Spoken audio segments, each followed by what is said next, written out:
Monsieur le curé de la cathédrale Marie-Reine du Monde, Sejushin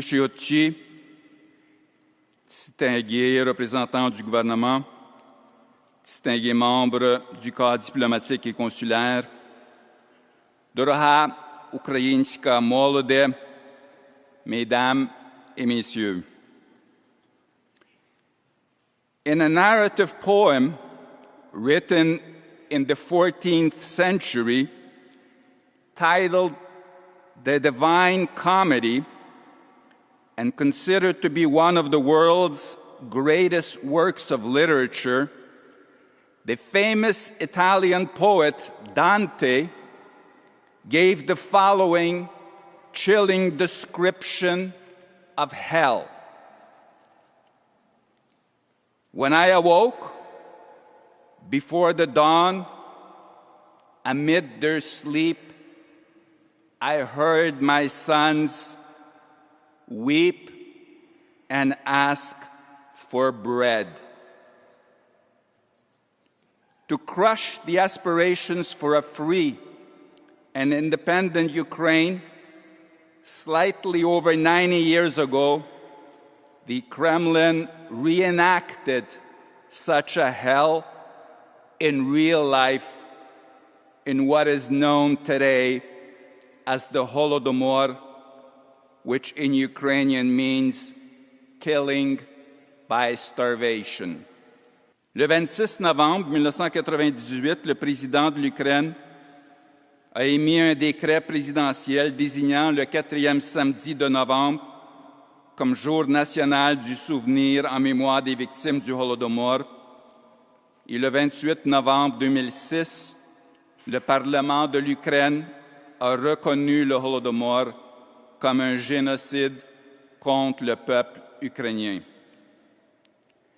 In 2008, the Parliament of Canada passed a law called an Act to establish a Ukrainian Famine and Genocide Holodomor Memorial Day and to recognize the Ukrainian famine of 1932-33 as an act of genocide.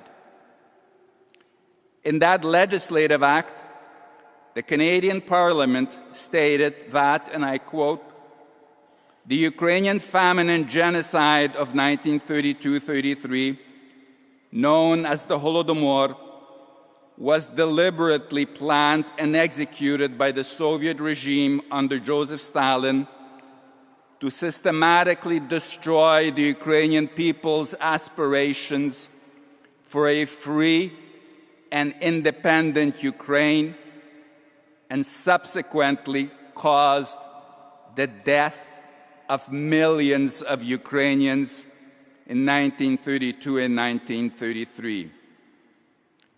And that throughout Canada, in each and every year, the fourth Saturday in November shall be known as Ukrainian Famine and Genocide Holodomor Memorial Day. Subséquemment, en 2010, le Parlement du Québec a adopté une loi intitulée la loi proclamant le jour commémoratif de la grande famine et du génocide ukrainien, le Holodomor, et y a stipulé, et je cite, que le Holodomor désigne la grande famine et le génocide qui ont sévi en Ukraine en 1932 et 1933, que des millions d'Ukrainiens ont alors péri, victimes de la famine provoquée délibérément par le régime soviétique de Joseph Staline, et que le 4e samedi de novembre de chaque année est proclamé jour commémoratif de la grande famine et du génocide ukrainien, le Holodomor. Ainsi, nous sommes réunis aujourd'hui, le 4e samedi de novembre, en cette majestueuse cathédrale Marie-Reine du Monde, avec le clergé, et notamment le curé de cette cathédrale, l'abbé Alain Vaillancourt, les représentants du gouvernement, le corps diplomatique et consulaire et nos concitoyennes et concitoyens québécois pour prier et honorer les millions de victimes du Holomor et souligner cet affreux génocide contre le peuple ukrainien, orchestré impitoyablement par le Kremlin. Le Holomor était vraiment sans merci. Il décimait hommes et femmes, jeunes et moins jeunes, en commençant évidemment par les plus faibles et démunis, les malades, les handicapés et les vieillards, et pire encore, les plus innocents, les enfants, les bébés et les nouveau-nés. The distinguished Polish scholar of Jewish descent, Dr. Raphael Lemkin, who devised the term genocide and initiated the UN Genocide Convention, explained why the Holodomor was a genocide and described how the Kremlin proceeded in 4 stages in its attempt to destroy the Ukrainian people. He wrote in his essay titled Soviet Genocide in Ukraine that, and I quote, "The first blow is aimed at the intelligentsia, the national brain, so as to paralyze the rest of the body. Going along with this attack on the intelligentsia was an offensive against the churches, priests, and hierarchy, the soul of Ukraine. The third prong of the Soviet plan was aimed at the farmers, the large mass of independent peasants who are the repository of the tradition, folklore, and music, the national language and literature, the national spirit of Ukraine. The weapon used against this body is perhaps the most terrible of all, starvation." The fourth step in the process consisted in the fragmentation of the Ukrainian people by the addition to Ukraine of foreign peoples and by the dispersion of Ukrainians throughout Eastern Europe. The Rome Statute of the International Criminal Court includes in the definition of genocide an act with the intent to destroy, in whole or in part, a national or ethnical group by killing members of the group or causing seriously bodily harm to members of the group, or deliberately inflicting on the group conditions of life calculated to bring about its physical destruction in whole or in part.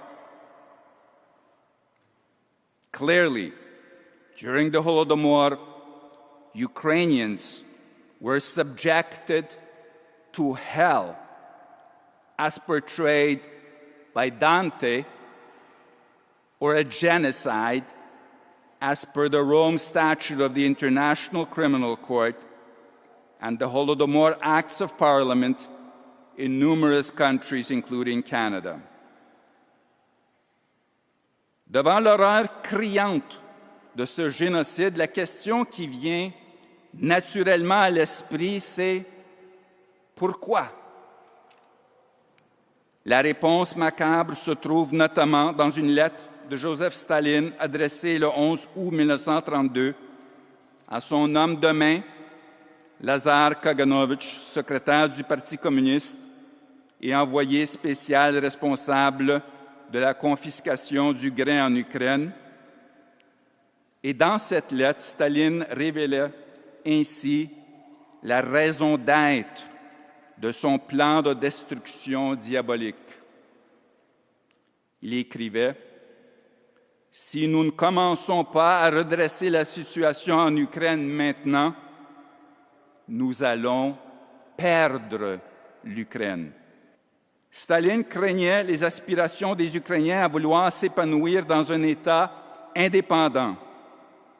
Par conséquent, pour écraser le mouvement indépendantiste ukrainien, le régime communiste de Staline a commis un génocide contre le peuple ukrainien. De plus, nonobstant l'immensité du Holodомор, le Kremlin, avec l'aide de ses complices occidentaux, a réussi à dissimuler ce génocide pendant plus d'un demi-siècle. Sadly, today, some 90 years later, Russia is committing another genocide against the Ukrainian people, essentially for the same reason, namely, its negation of the very existence of the Ukrainian people and its utmost aversion to Ukraine's independence. On February 24, 2022, Russia launched a so-called special military operation against Ukraine to subjugate it. On March 16, 2022, the International Court of Justice in The Hague rendered an interim judgment in the case of Ukraine versus Russian Federation, stating, and I quote, "The Russian Federation shall immediately suspend the military operations that it commenced on February 24, 2022 in the territory of Ukraine," end of quote. Since then, daily, Russia has been blatantly violating this interim judgment of the International Court of Justice.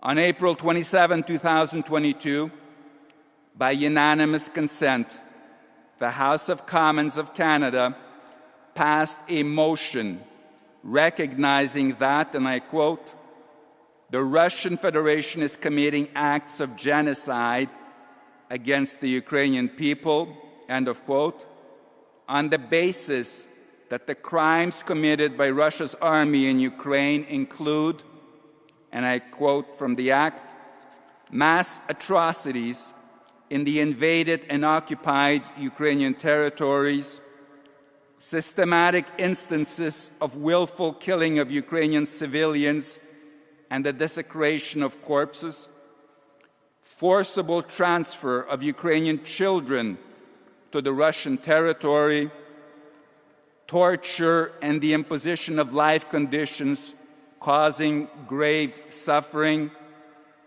and widespread instances of physical harm, mental harm, and rape."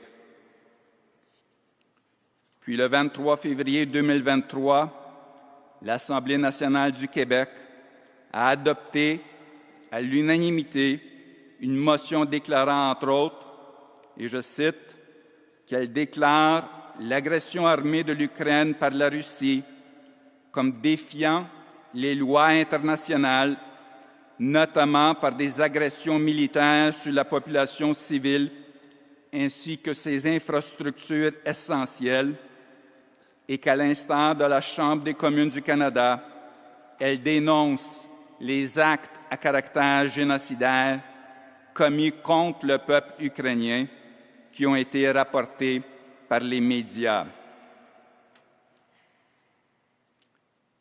In these bleak and seemingly hopeless days for the Ukrainian people and our friends, it is certainly reassuring to know that God exists and that in the end, good always triumphs over evil. It is also worthwhile to remember that Ukraine is really engaged in a David versus Goliath battle. And although the substantially bigger and stronger Goliath was touted to win, those who read the Bible's book of Samuel, know that it is David who prevailed. Nous saisissons cette opportunité pour remercier tous ceux qui prient avec nous pour les victimes des 2 génocides contre le peuple ukrainien, celui du passé et celui d'aujourd'hui. Nous sommes également très reconnaissants envers toutes les Québécoises et Québécois qui ont non seulement ouvert leurs portes aux Ukrainiens temporairement déplacés au Québec, mais aussi leur cœur, car là est toute la différence. Знаний у світі історик і політолог Джеймс Мейс сказав: «Кожна душа дорогоцінна, і кожна душа несправедливо та передчасно позбавлена життя заслуговує, щоб про неї пам'ятати». Тому у цю 4-ту суботу листопада ми зібрались для того, щоб спільно вшанувати пам'ять та помолитися за мільйони українців, які під час Голодомору були жорстоко знищені, та за всіх українців, які загинули під час теперішнього геноциду, а також, щоб повторно зобов'язатися робити все можливе, щоб допомогти Україні якнайскоріше звільнити всі свої тимчасово окуповані території і таким чином припинити теперішній геноцид. 9 грудня 1948 року Генеральна асамблея ООН прийняла Конвенцію про геноцид. І з того часу 152 країни, включно з Канадою, ратифікували та зобов'язалися попереджати та карати злочин геноциду. Закликаю вас активно і жертовно сприяти, щоб усі країни, які ратифікували Конвенцію про геноцид, в тому числі Канада, вповні виконали своє головне зобов'язання якнайскоріше зупинити теперішній геноцид проти українського народу. In closing, I wish to remind everyone of the wise words of the well-known Anglican bishop and Nobel Peace Prize laureate Desmond Tutu, who rightly stated that, and I quote, "If you are neutral in situations of injustice, you have chosen the side of the oppressor." So let us not be neutral, but actively work together and be generous with our funds, particularly during this season of giving, so that good triumphs over evil and genuine peace follows and remains both in Ukraine and throughout the world. Mémoire éternelle à toutes les victimes du Голодомору et du génocide actuel.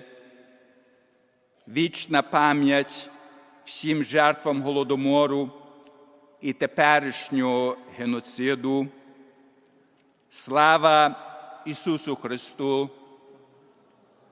Слава Україні! Героям слава!